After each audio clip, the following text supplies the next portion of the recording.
3 दिनों से जम्मू कश्मीर विधानसभा में हंगामा हो रहा है और इस हंगामा के पीछे मुख्य बात है कि 370 आर्टिकल 370 को रीस्टोर किया जाए। और 370 को रीस्टोर करने वाले में जो लोग हैं उसमें इंजीनियर राशिद के भाई हैं, दूसरे इसमें अभी सरकार में जो लोग हैं, इसमें जो गवर्नमेंट चल रही है वह पीपुल्स इसके एनसी की गवर्नमेंट है और कांग्रेस के साथ है, उमर अब्दुल्ला इसके चीफ मिनिस्टर हैं। और इसके 370 को रिस्टोरेशन के लिए जो लोग और लोग दबाव बना रहे हैं उसमें महबूबा मुफ्ती की पार्टी है और दूसरे सज्जाद लोग हैं। पहले जानना पड़ेगा कि आखिर ये लोग हैं कौन। सबसे पहले जिस समय कश्मीर में इलेक्शन चल रहा था उस समय तिहाड़ जेल में बंद एक व्यक्ति को छोड़ा गया, वो बारामूला का सांसद था, उसका नाम था इंजीनियर राशिद।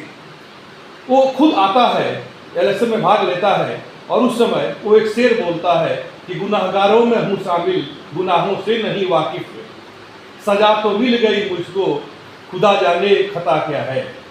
अरे भाई, तुम बोलते हो खुदा जाने खता क्या है। स्पष्ट बात है कि तुम टेरर फंडिंग के आरोप में तुम तिहाड़ जेल में बंद हो, भले ही एमपी हो लेकिन टेरर फंडिंग में तुम बंद हो। और उन्हीं का भाई कल बैनर लेकर के कल बैनर लेकर के और जम्मू कश्मीर विधानसभा में घुसने का प्रयास किया, उसको वहाँ पर उसको मार्शल आउट करना पड़ा। ये स्थिति है। दूसरी बात हम बता रहे हैं कि जो महबूबा मुफ्ती जी हैं, जब तक मुफ्ती मोहम्मद सईद जब तक जिंदा थे, एक जमात इस्लामी एक पार्टी है जो कि जमात इस्लामी एक ग्रुप है, कहिए कि 1942 में जिसकी स्थापना हुई थी। ये लोग मौलाना मौदूदी के दर्शन से हैं। मौलाना मौदूदी जो थे उनका जन्म हुआ था हैदराबाद में, लेकिन मोहम्मद इकबाल के कहने पर पाकिस्तान चले गए थे और पाकिस्तान में उनके विचारों के चलते उनको आजीवन कारावास किया गया, उनको फांसी सजा हुई और फांसी सजा को आजीवन कारावास में बदलना पड़ा। उनका दर्शन एक वैसा दर्शन है जो लोग ये कहते हैं कि जीवन के सारे काम इस्लाम के अनुसार ही होना चाहिए, चाहे वो राजनीतिक मामला हो, आर्थिक मामला हो, सामाजिक मामला हो, धार्मिक सांस्कृतिक हो। इस पर मुझे कोई ऑब्जेक्शन नहीं है, लेकिन आर्थिक, सामाजिक और इवन के राजनीतिक मामले भी हर मामले इस्लाम के अनुसार होना चाहिए। और जो अहले हदीस को मानने वाले हैं, जो यहाँ जगह है वहाँ पर एक सोफिया, जो सोफिया जगह है वास्तव में उसका नाम है शाह पाई, क्योंकि जब 1585-86 में कश्मीर जब मुगल साम्राज्य का अंग बना तो इसके बाद से ये हुआ कि वहाँ पर मुगल जो सम्राट थे, जहांगीर थे, वहाँ पर जाते थे और वो लोग वहाँ ठहरते थे। तो शाह का जहाँ पाँव पड़ता था उसको शाह पाइन बोला गया और वहीं सोफिया हुआ। वहीं से मतलब आपका इस सब का ओरिजिन है। तो ये सब वैसा जगह है जहाँ की पहले फिर भी एक इस्लामिक वर्जन था, लेकिन बाद में ये समस्या उस समय शुरू हुई जब पाकिस्तान ने इंडिया पर हमला किया और जब उस वार में जब वो हार गया तो वहाँ जो उस समय अंग्रेज जो ब्रिगेडियर था उसका नाम था ये था कौथुम नाम था। कौथुम जो था वो ISI का फाउंडर माना जाता है। उसने उस समय सजेस्ट किया कि आप इंडिया एक बहुत बड़ा कंट्री है, आप उससे ऐसे नहीं लड़कर जीत सकते हो, वहाँ के लिए आपको प्रॉक्सी पर चलना पड़ेगा, जो छोटे छोटे मुद्दे हैं उस पर लड़ना पड़ेगा, जो रीजनल मुद्दे हैं उस पर लड़ना पड़ेगा, जो धार्मिक मुद्दे हैं उस पर लड़ना पड़ेगा। आप डायरेक्ट उससे फाइट करके नहीं ये कर सकते हो। और इसी के चलते 47 के बाद से पाकिस्तान पूरे लग गया। तो पहले जो लोग कहते आ रहे हैं कश्मीरियत की बात, इंसानियत की बात, ऐसा कुछ रह नहीं गया है। वहाँ पर पूरे फंडामेंटलिस्ट ग्रुप खड़ा हो गया है और ये फंडामेंटलिस्ट ग्रुप है। इसी में एक जो जमाती हैं, जमात इस्लामी के लोग हैं, इसमें वो राशिद इंजीनियर हैं, उनके भाई जो विधानसभा में प्रोटेस्ट करने वाले हैं। दूसरा, महबूबा मुफ्ती जो कह रहे हैं कि इनके जो फादर थे मुफ्ती मोहम्मद सईद थे, इनका ये जब होम मिनिस्टर बने हुए थे 1990 में VP सिंह के गवर्नमेंट में, तो उस समय इनके बेटी का अपहरण हुआ था, उसके चलते आतंकवादियों को छोड़ा गया था। और ऐसे भी किसी आदमी से पूछिए कि जमाती के सबसे बड़े लीडर कौन है, तो जब तक मुफ्ती साहब जब तक जिंदा थे लोग इन्हीं को मानते थे, यही सबसे बड़े नेता है, जमाती के नेता है। और ये लोग, एक बुक है असर वसीद की, असर वसीद की ये बुक है, उस बुक का नाम है Kashmir file the conspiracy of silence. उसमें स्पष्ट लिखा गया है कि कैसे आतंकवादी इन लोगों से घर पर मिलने आते थे और आतंकवादी को लोग कैसे छोड़ते थे। तो स्वाभाविक है कि 370 इन लोगों के लिए एक वैसा रास्ता है जिससे कि अलगाववाद को बल मिलता है और आगे चल करके कश्मीर को एक वैसा होगा कि सेपरेट राष्ट्र बनाना चाहते हैं। तो इन लोगों का भले ही अभी 370 पे मांग हो, लेकिन मंशा इन लोगों की सही नहीं है। तो चाहे वो महबूबा मुफ्ती की पार्टी हो, चाहे वो राशिद इंजीनियर की पार्टी हो, राशिद इंजीनियर को छोड़ा गया इलेक्शन के टाइम में, तिहाड़ जेल में बंद। और चाहे आपको अभी कहिए उमर अब्दुल्ला जो हैं, इनके जो दादाजी थे शेख अब्दुल्ला, उन्होंने 1946 में नारा लगाया था कि महाराजा कश्मीर छोड़ो, क्योंकि महाराजा उस समय थे हरि सिंह थे, और हरि सिंह को कश्मीर छोड़ने के लिए इन लोगों ने आंदोलन चलाया था, और इनको हरि सिंह ने इनको जेल में बंद कर दिया था। फिर 47 में नेहरू के हस्तक्षेप पर इनको छोड़ा गया, और जिस समय पाकिस्तान जिस समय काबाइली अटैक हुआ, उस समय हालांकि इन्होंने सेना का स्वागत किया, जो कश्मीर में जो भी सेना इंडियन फौज जब इंटरफेयर की, इन्होंने स्वागत किया, लेकिन आगे चलकर इनकी गतिविधियां स्पष्ट हो गई और इनको राजद्रोह के मुकदमे में भीतर बंद कर दिया गया, और लंबे समय तक रहे। इनको छोड़ा भी गया जिस समय, तो इनका ये नहीं था कि राजद्रोह से कोई मुक्त हुए थे, बल्कि हजरत बल दरगाह में जो हजरत साहब की दाढ़ी जो रखी हुई थी, जो कि चोरी हो गई थी, इसको लेकर पूरे कश्मीर में हंगामा हुआ।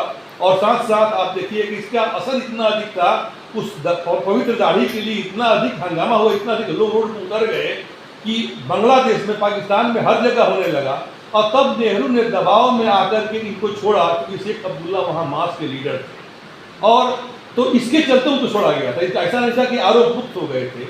हाँ, शेख अब्दुल्ला का मूड तब बदला जब 71 में जब बांग्लादेश जब अलग हो गया, पाकिस्तान दूसरी तरफ से जब 2 पार्ट में बट गया, अब शेख अब्दुल्ला को लगा कि नहीं, अब नहीं हो सकता है।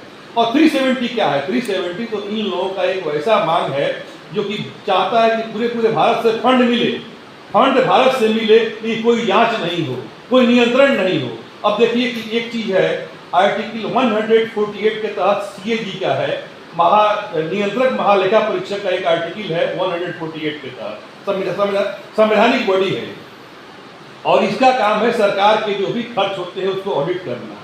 तो 1958 तक CAG के तहत भी कश्मीर नहीं था, 1958 में लाया गया, 60 में सुप्रीम कोर्ट के तहत लाया गया। तो ये लोग चाहते ही हैं कि इंडिया से एक वैसी व्यवस्था बने 370 में, जिस पर कोई सरकार का नियंत्रण नहीं हो, और हम लोग पूरे मौज करें, पूरे खाएं पिए, पूरे फंड लें और अलगाववाद बढ़ावा दें।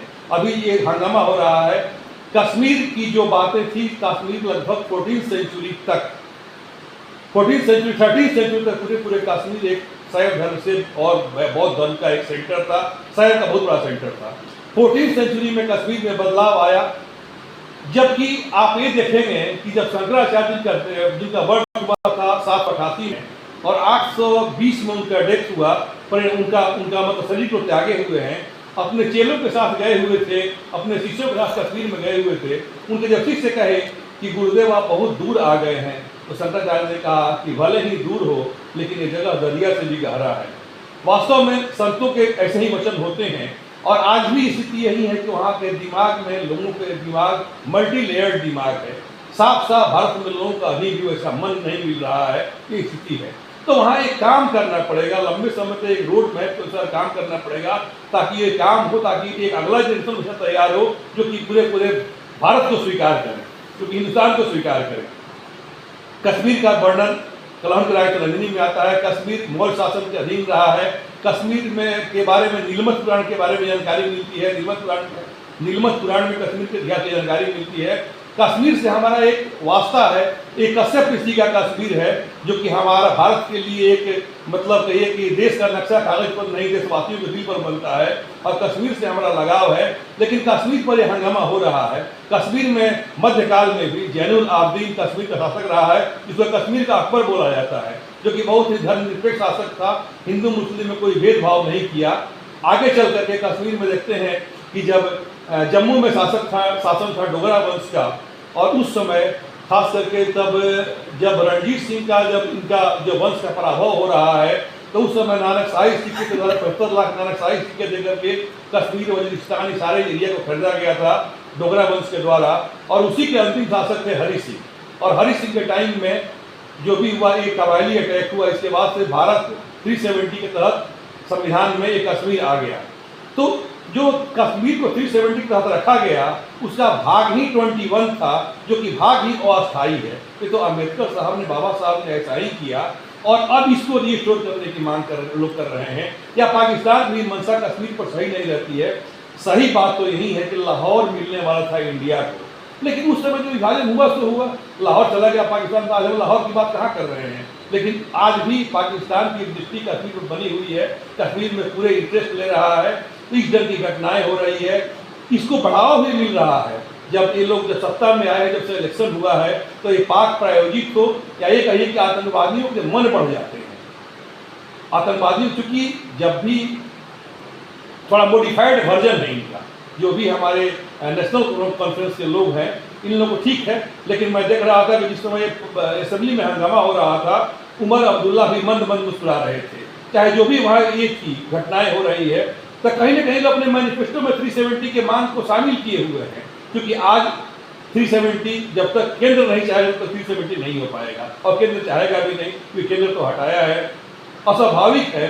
और इस स्थिति में ये लोग चाहे जितना प्रस्ताव पास कर ले, 370 एक दिवा स्वप्न है, क्योंकि नहीं हो सकता है, नहीं आ सकता है। हाँ, इसके बहाने लोग अपने बातों को करेंगे और अधिक अध्यक्षता लगाएंगे, तो फिर सरकार भी अपना एक अच्छा एक्शन ले सकती है।